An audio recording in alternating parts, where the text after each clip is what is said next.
نعم. بسم الله الرحمن الرحيم، والحمد لله رب العالمين، وصلى الله على محمد وآله الطيبين الطاهرين.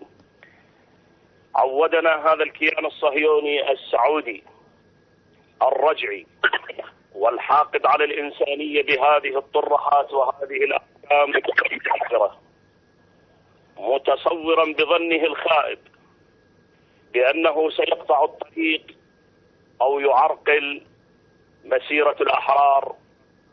ويتفضل شيخنا.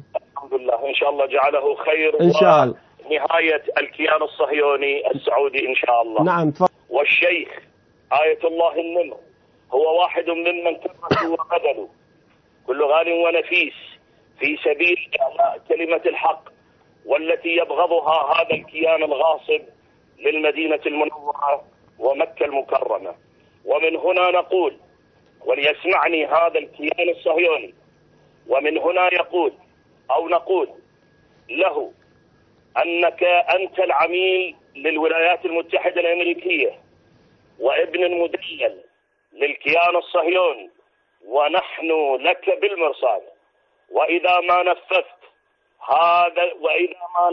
هذا الكيان الفاشستي قراراته الهوجاء فنحن له بالمرصاد، وسنفاجئه في أعماق لم يتصورها إطلاقا، لنضربه بقوة وبمشيئة الله، بل يأمرنا الله تبارك وتعالى.